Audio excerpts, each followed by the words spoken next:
Thank you very much for coming. This is Russell Maltz. Hello. And Russell, I'll tell you why you're here today. This is this book, minus these. Okay, so pay no attention to those. Okay, this is a book that I actually wrote based on a sculpture that Russell made.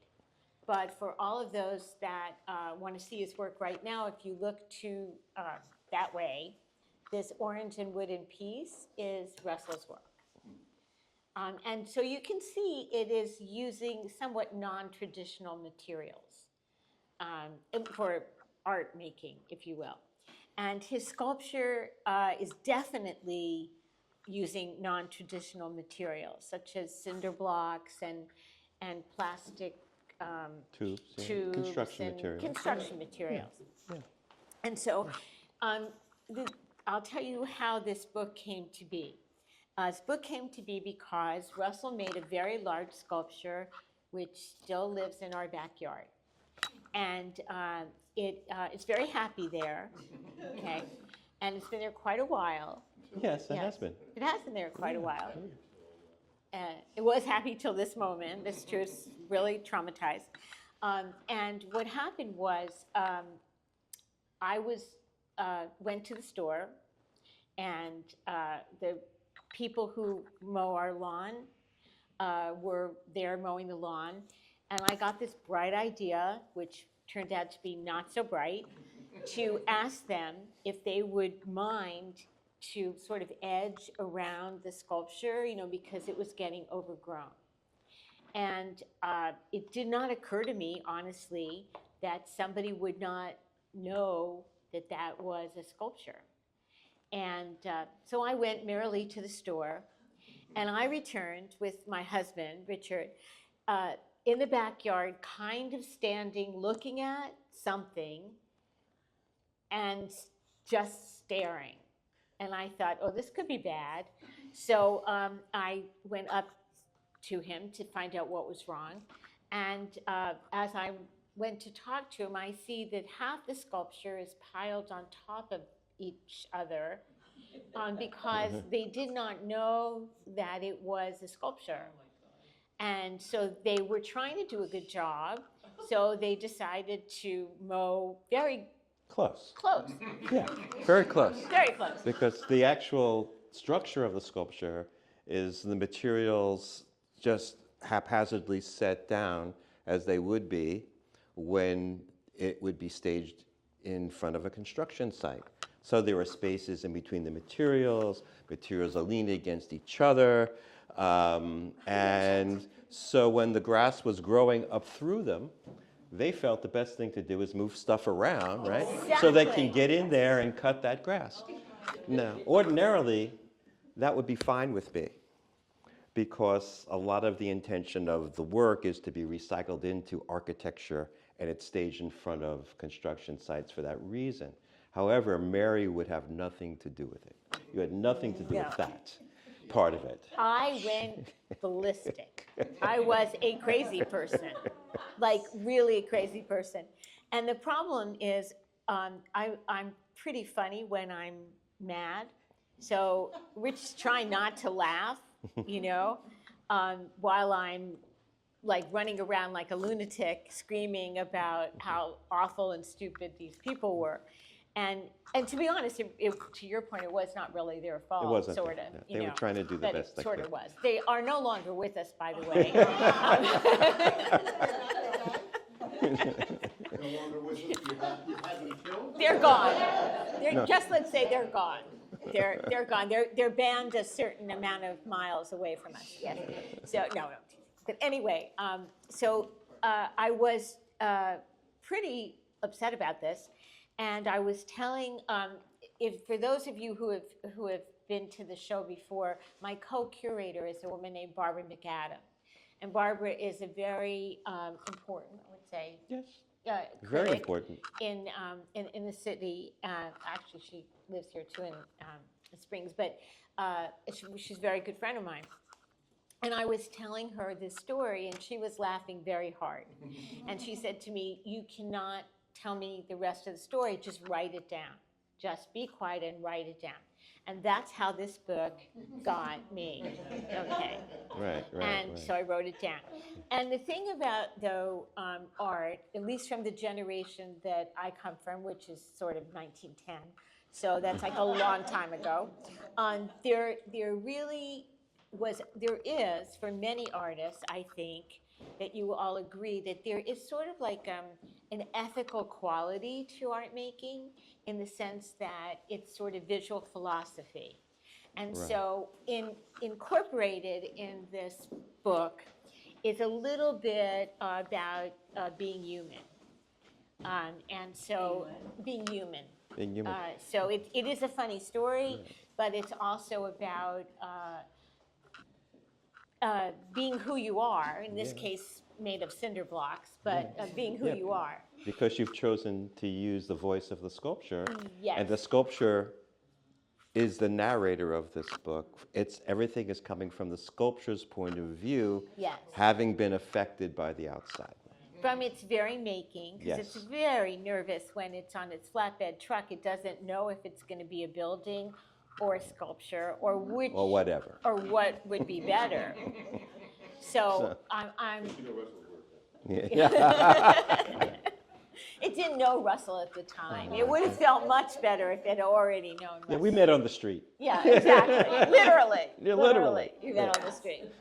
And so it is this story of how it was made and how it was accosted. Exactly. And how it was fixed again. Yes. And what you see around you are actual, when I told Russell what happened, he was very kind on the phone. He also laughed, by the way. But he came out and rectified the situation the week after, and everybody was happy again, including the sculpture. Yeah. So, And me too, because you made me lunch. and I made a lunch, and so good. It's it all good. worked out, just in case you were concerned. But Yeah. when I told him about writing this book, that Barbie had said it was a good idea, he, of course, was the person to illustrate it. And so if you look around on the room, you see on these easels and two in the back, the actual illustrations that are in the book. So I thought I would just read you just a few passages because to get the voice of the sculpture. And because the sculpture is made by Russell, you may interject at any time. Okay. Okay. Or you could read. I can read. You I wanna can read? read whatever if you like. Okay, you read. Oh, I'll Okay. read. Okay. You read that part. Okay. You read that. Let me get set up here to read. Okay. Okay. All right. Okay. We're not telling you the end, by the way. Yeah. No. Okay. So I am whole again. What a story. Almost really like a nightmare. One realizes it's not until you have a real life experience do you realize how tenuous life can be and how hard it is to stay in one piece, especially if you are made up of many. I now realize how paranoia can start, how one really can develop a phobia. Just the sight of a lawnmower now makes me want to be invisible in front of them. Here is my story. Maybe it can guide or warm other innocent sculptures of the dangers of the outdoors, or gardeners who I call lawnmower people, or anyone who does not realize what and who you are. That's the very beginning of it. So I'm going to skip to I just kind of want you to hear the voice of the sculpture.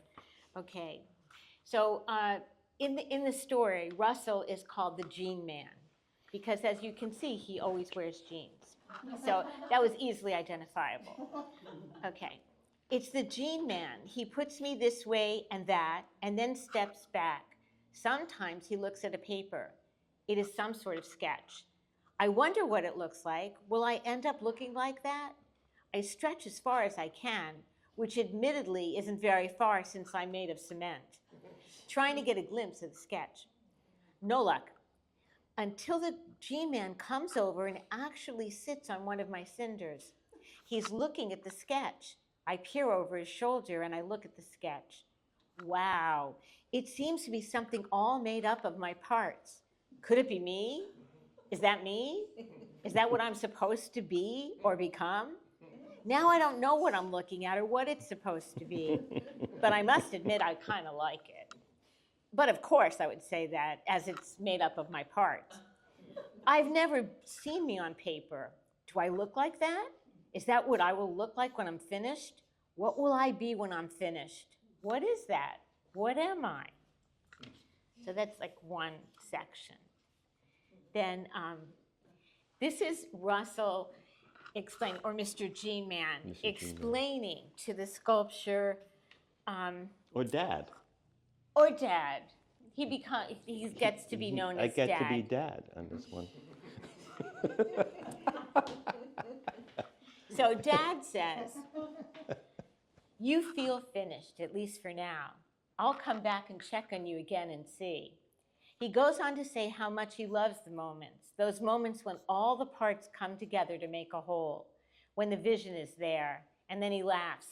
Not everybody's going to get you. That seems to be part of my work. It's that question of making people really look, really see the construction elements and how they make not a building, but a state of being. What is it that I make? What do people see when they look at my sculpture? Now look, he says, I need to prepare you for this. My work tends to be a bit undefinable. Some people might not recognize that you're more than just construction material, that you are a sculpture, that you are a concrete idea. He chuckles at that line. You see, most of me is made of concrete, cinder blocks. My dad's a real comedian. And then one more section here. Okay, let me see. This is, around this time we had a dog named Olive. And she unfortunately passed on. The book is dedicated to her. And she was a charcoal lab. And we loved her very much. So she, of course, is in the story as well. As time goes on, I've gotten to know Olive. That's the dog's name. I figured that out because when my adoptive parents call it, she perks up and runs to them. Well, sometimes now, Olive comes to visit. She comes up close to me and sniffs me quite regularly, makes me giggle. There are times she comes and just sits with me, laying out and sunning herself. She smiles up at me. We've grown very comfortable together. She likes the pool and throws her tennis ball in the water. Usually it's when someone is in the pool and they play with her by throwing the ball for her. I thought that was pretty smart of her, and one day I told her so. We both were surprised that we could understand one another. And since then, we've had some really good conversations. Usually commentary about what's going on in the yard with the birds and animals. Did I mention there are also deer and lots of birds? I'm so glad to have such a good friend, especially because Olive really has a good sense of humor and very good insight about humans. Yeah. So Very this good. is just a little bit of our book. And I thought it would be sort of fun or not. If you had any questions about sort of, because most of you make work, I see a lot of you make work too that here. And you know, sort of the creative process about how you have an idea and how you make it together. You know, like the book touches on the fact that you were waiting for this moment when it was whole. Yeah, yeah. Well, the greatest part about you writing this book and what happened, it sheds a whole different approach on how I could see my work. Right? Explain. Well, it's pretty serious, you know. You get this construction materials, and that's from a whole like regimented contractual world. And you have to call suppliers up, and you have to arrange things, and things have to be planned, and then you have to find someone who would actually let you do what you want to do, okay? And then when you do that, you have to coordinate it with their schedule. Mm-hmm. So as an artist, all these things are stacking up against you in terms of being as open and free and as interpretive as you can be with your ideas, and also having them improvisational. So And we did our piece together here. Yeah. Okay, so that happened. And during the installation of that piece, we figured out that when the truck came on the road, the guy who was going to actually deliver the materials, the raw materials, he had a machine that can only take the materials so far. Because I heard in this town that you can't put anything on the front lawn unless you have a permit. Okay? But obviously, we didn't know that. So that's the front lawn. Yeah. So Richie said to me, well, it has to go in the back lawn because that's where it has to go. And then we decided on a site. Yeah. And then what I had to do is, since there wasn't any way to actually easily get the work back there, there was a house being built across the street. Luckily. And they had a giant Law machine, which has a long arm. And they picked all the cinder blocks up, the skids, and they brought it as far as they could. And they extended it out across the back of the house. And they still couldn't get it to actually where we wanted it, right? So then the 6 skids came a little closer. And then it was like game time. So it was like, okay, broke every skid down myself and carried all the cinder blocks and restacked everything. And then, but that was the great part, because that was the improvisational part, you see? So every situation starts to unfold and actually present all these wonderful opportunities. Because we didn't know that we could, seriously, that we couldn't get the work in the backyard. Right. Luckily, they were building the house. And luckily, the people with the machines were nice. Yes. Unlike the lawnmower people. No. I did the brokering. I went across the street and I said, Help.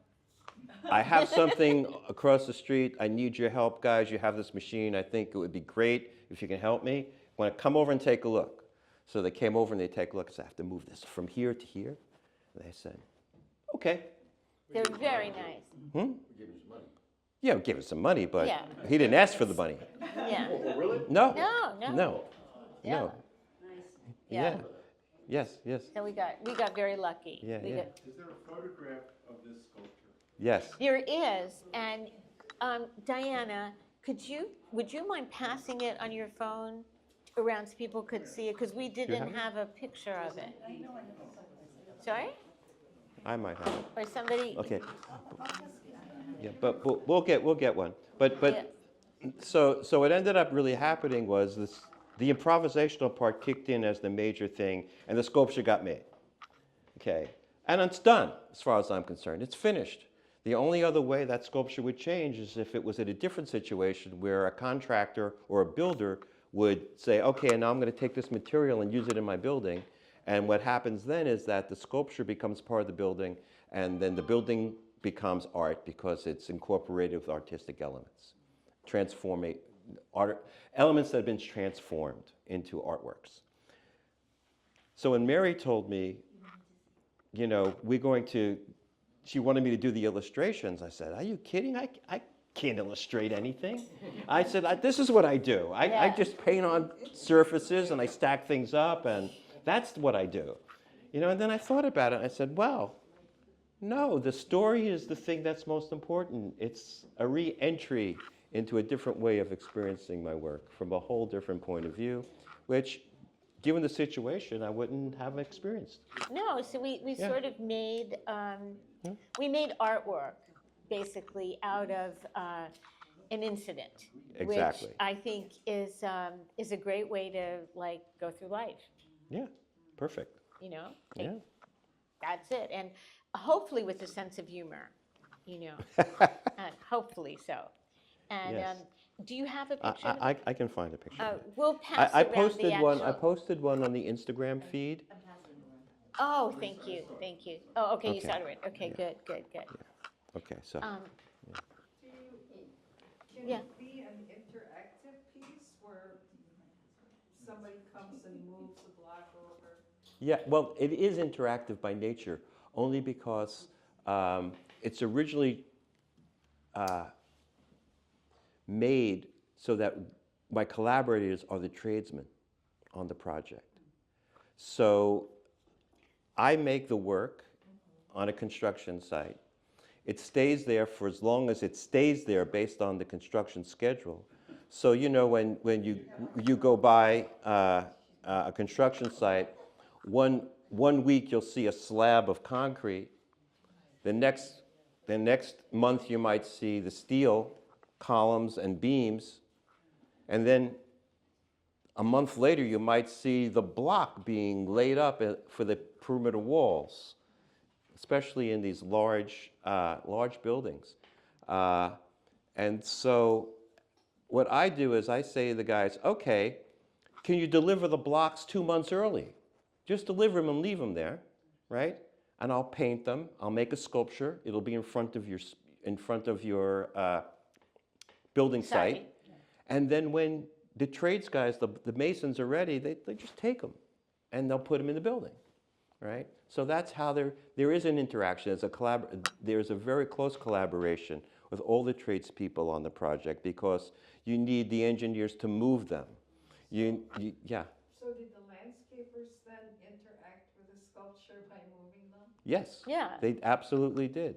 And for a brief moment, No. I don't know. See, did you photograph them? To know what happened was. See, I would have photographed their action.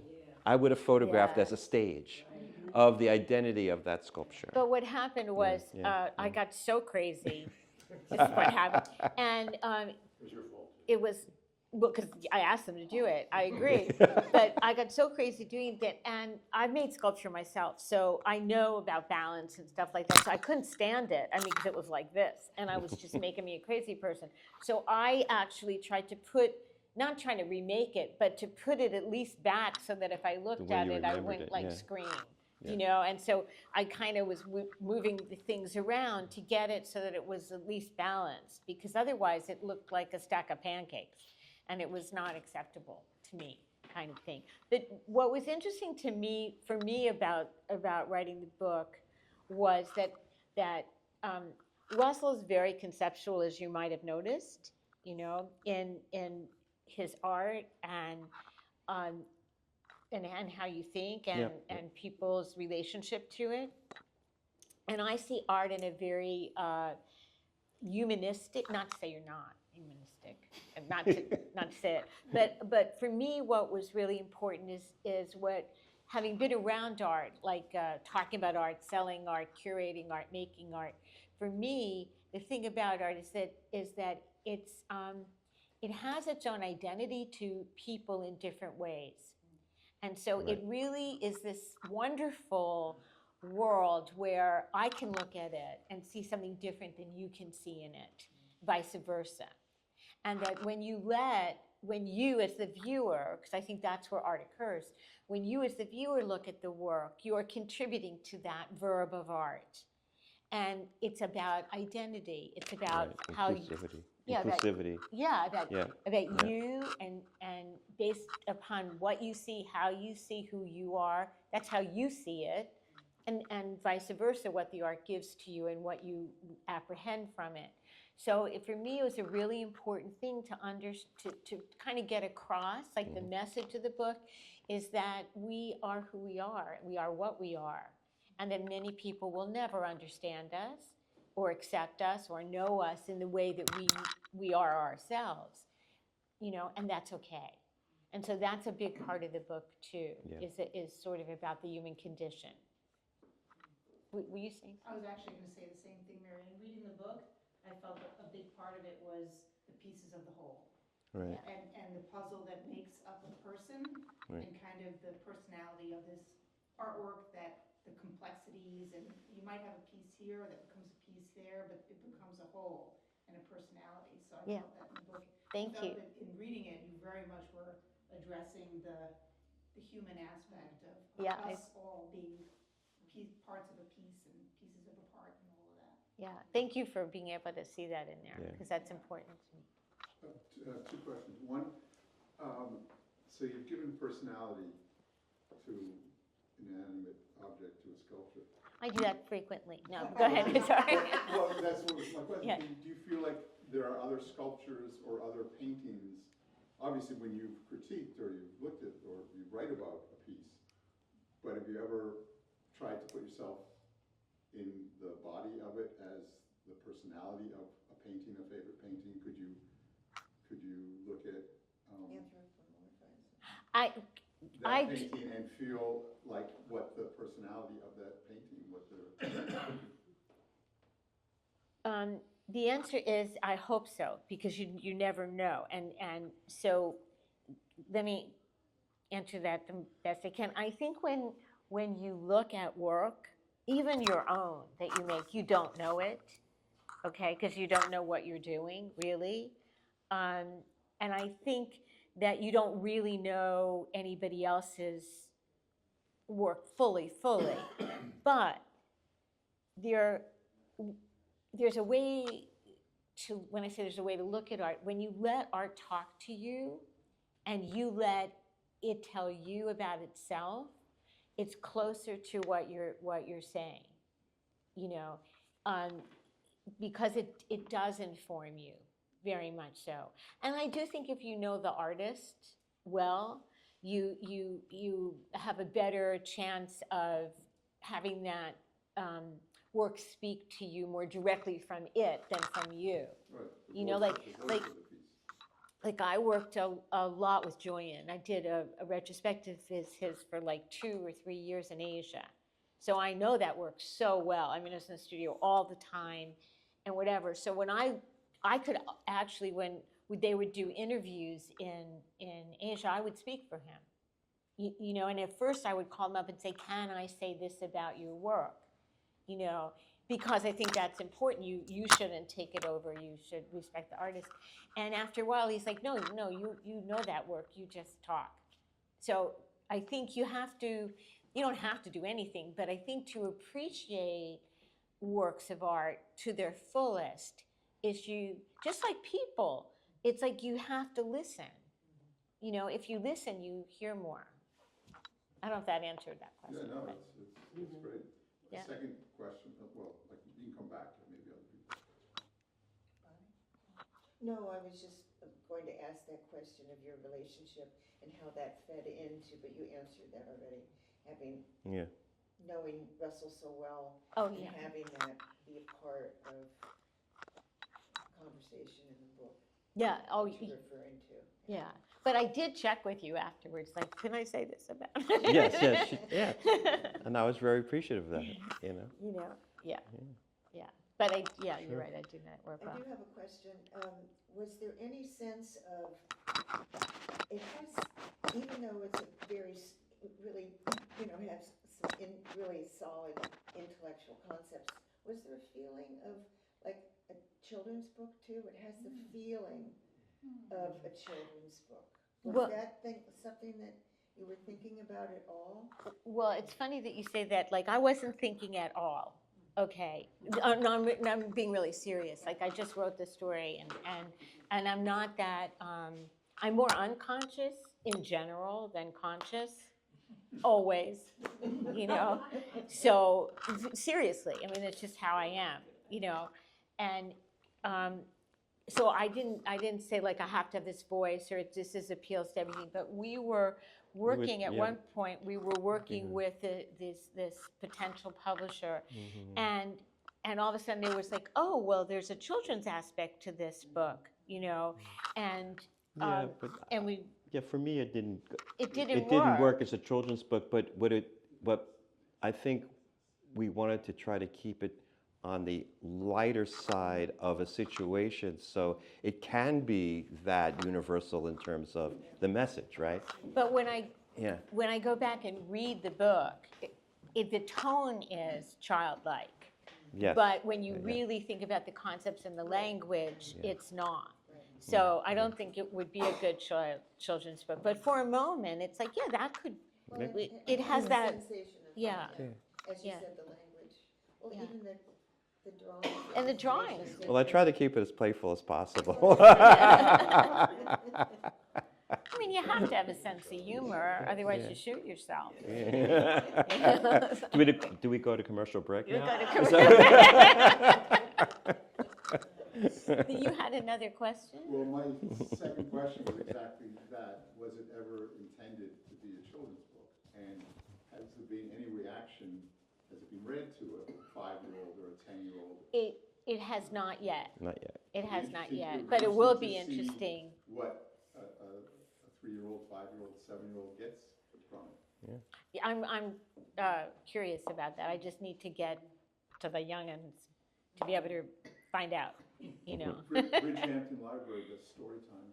Oh, that might be a good idea. Yeah, that section where I'm thinking the same thing, the section where the objects are talking to each other. Yes. Yeah. That's the way you humanize Yeah. the art. And Yeah. I'm not an artist, but the way that occurred, I was like, I could see. Yeah, you can picture it. Yeah, yeah, you can. Movement and, yeah. See, that's the aspect of the book. When I read it after Mary was doing the early drafts of it, I was Yeah. going, oh, this is really interesting. I never knew that I could see that in my work. Yeah. Yeah. No, that's. That part particularly. Yeah. That's my favorite Yeah. part, Yeah, for sure. So, but I think it's important to always have a childlike view. I mean, you can't fake it, but it's always, it would be nice to get old but young all the time. You know. I mean, I have this little anecdote. Once, you know, I believe very strongly in therapy, and you could probably see why, but I believe in it a lot. And I remember going to my shrink, and he was saying to me, okay, you know, like, what do you want to work on now? I mean, this is honestly a true story. And I said, well, you know, I would really like to be grown up. I don't feel grown up, and it would really be, I would like to be grown up. And he said, what else would you like to work on? That is not going to happen. And he was really serious, and so we picked something else. But That's but it's good. true. Good story. It's true. I like the idea of just being curious, always being curious. Yeah, yeah, you have to be curious. Yeah. And when we first started doing this, it was so delightful. It was just really a delightful story. Thank you. Really. Yeah, thank you. Thank you. I think it's, Can I follow up on what Diana just said? So, and Russell, did the sculpture come first? Yeah. You said this at the beginning. So the sculpture came first, and how long after that did it take? well, I think you missed this part. Like, what happened was that Russell made the sculpture In your backyard? in the Yeah, yeah. backyard. You know, It doesn't look like what I saw years ago, though, right? yeah, it's there. It's the same. It's the same So one. the sculpture was done, and then, Yeah. okay. And then the lawn people, I asked them to trim it, and the lawn people piled it, not knowing it was a sculpture, piled it on top of each other, took it apart. And so that's what this book is about. Yeah, but it's the same one you've seen. It's, yeah, it's still Looks a there. little Yeah, different, but anyway, yeah. yeah, no, it's still And there. it's gonna stay permanently there forever? It's up to him. It's up to him. It's his. It's his, It's so, his. yeah, Richard. so the answer is, I guess it's. Yeah. Yeah. We have new lawn people. Until you build in a vision. That's right. Never. Or the building Yeah. going up next to you, they could be They can use it. taking Yeah. some of it. Well, that could be. That was cute. That was cute. Yeah. So would this have happened if the lawn people hadn't? Correct. No, probably not. It would not have happened. So the serendipitous situation. There you go. And how adaptive art is. That's right. Exactly. Randomness, right? That's Exactly. Right. You have to be just responsive. Yep. One of the things that I love, oh, I'm sorry, I jumped in, typical. The illustrations you have in the book, that one in particular, because I knew Olive well, the joy that I see in that dog, in the pool, with the ball, with the heart, just in the back. Oh, that was That is Olive. just priceless. Yeah. That whole, the personality that's brought across with your illustrations is just terrific. Thank you. Yeah, I love the illustrations. Yeah, I think great. they speak unto themselves. Yeah, that one in particular, just. Sorry? The sculpture's a toy. Yeah. So you said you thought of some more of a sculptor, and when it came to drawing and illustrating, that wasn't something you. Because I don't do it. I mean, I don't do it every day. I don't do it at all, really. But you were trained. You went to art school at one point, Yeah, so what? I mean, No, I'm saying it's- I'm in art He school. knows how to draw. He's asking if No, you I'm know saying how to you're just draw. like, oh, Yeah. yeah, I'm gonna draw, I'm gonna be. Yeah. So did it spark, have you drawn since? Yeah, of course. Yeah. I have to say, Whole new career now. yeah, right. I'm nuclear. I'll say this because the person who really I kept thinking about when I was making these, and who could do these like automatically, was my father. He was a realist painter, and he used to draw with a sepia pencil. And he could sit down in front of you and just draw you. Okay, so so when I thought it, like, it's like one of those things. What would that do? Yeah. How would I? I mean, how would, he how do would it? I get this started? How can I get started with this? And what would be the tenor? What would be kind of like the energy of, and then like reading Mary's story, right?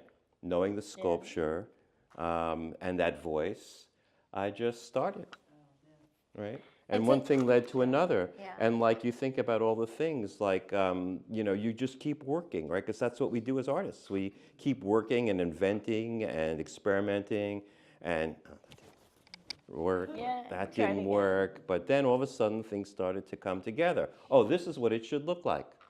And I kept asking Diana, I said, is this okay?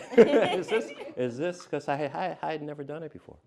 And that's sort of the fun thing is I never wrote like a story. I mean, I wrote stories, but not not really. And you hadn't I drawn hadn't. like this, so it was really fun because it was a new adventure, It's still there. Yeah. And it's not going anywhere. Too heavy. Yes. Not to digress, but Russell, could you tell us something about this sculpture on the wall here? Okay, that piece was made in a situation where I was in the process of putting an exhibition together, and I saw a situation in the gallery that I wanted to basically energize and use as a site within itself. And I went outside and I roamed around the neighborhood. This is in Dumbo, Brooklyn. Roamed around the neighborhood where they were doing a lot of construction, putting in new sewer lines. And they had all these pieces of plywood they were using as strips for forms for concrete. And they were laying on the side. And I just gathered them up. I came into the gallery, threw them on the floor, painted them, bundled them up, and stuck them to the wall. And, So that was the piece. and Basically, and the painted areas are intuitive and function as a zone of color on raw material. Yeah. And they inadvertently create what someone might say is a composition, okay? But it's really a gesture and an energy of what could energize a space. I also think that they act as gesture, so that if you take the wall as the canvas or the ground. Yeah, the wall. I And- use the wall as a ground. I Yeah. don't use it, Yeah. I use the wall as a ground and support. Yeah, and so if you look like a Franz Klein, Right. like it's like the black part, Yeah, but it's the canvas, because that's Yeah. painted on the canvas, right? But I don't paint on canvas. right? So I used to, but I don't anymore. So yeah, so I think, a piece like this I made in a day because I went out. It was that was the day to make this work, because I saw the situation. I wanted to address the situation and energize it, designate it, and I went out and collected what I needed to do it and painted it, and it's a one-shot deal. That's it. And I said to Mary and Tim, this was bundled up in plastic. So it came down from the exhibition, and then this work was bundled in plastic and put in storage in my studio. And I said, oh, this would be a good piece for this show. So, and I didn't know how it was going to look again. It doesn't look exactly like it was before, but that's okay. It doesn't have to. What's more important is that it was unwrapped and then just put to the wall. Reactivated. Reactivated, good word, yeah. you know. But Yeah. but since then. Does that answer your question? Oh, I don't know. Oh, good. But you have made a lot of plywood pieces since then. Yes, yes, He yes. has made a So, lot of plywood. yeah, I work in this way with plywood, I work in this way with paper, glass, steel, all kinds of materials that are basically historically non-traditional materials to make artworks with, only because they're not fashioned in any way to as a precursor to being an artwork, like a canvas or like a cast sculpture or something like this, right? But as well as I do a lot of work with glass, but it's more gestural and more immediate and more improvisational in terms of a presence of color and material, and that's the basis of the work. Yeah. Well, are there any questions? other questions? Yeah, one. Yes. Is that Richard in the picture? No, that's him. That's me. So, because I'm just looking at the perspective of it from Yeah. back here, and it's fascinating to me because the image of Ollie is almost like a wolf on the edge looking into a landscape. Yeah. And she's facing one direction, and then I guess Russell is facing his He's facing the sculpture, yeah. And then the yellow squares, they're like they're like, to me from a distance, without knowing what they were like square stucco blocks or something like that. Which they And kind of the are. clouds- What they are. And the clouds in the background Yeah. taking all the way back and up. And Yeah. Yeah, I love it. Well, that's the Bridgehampton sky. Yeah. And that's it. That's, Yeah. it's beautiful. It's out down at the beach. It's fantastic. Well, we invite you to look at Russell's drawings close up. And there's books if you want to take one home or buy one. You're welcome to, or just browse through them, or look at the exhibition. Are you gonna sign them? If you like Yeah, us to, we for can sign sure. them. Yeah, We have to move Yeah. to the table. if you want us to. Okay. Thank you very much. Thank for you, coming. everybody. Thank you.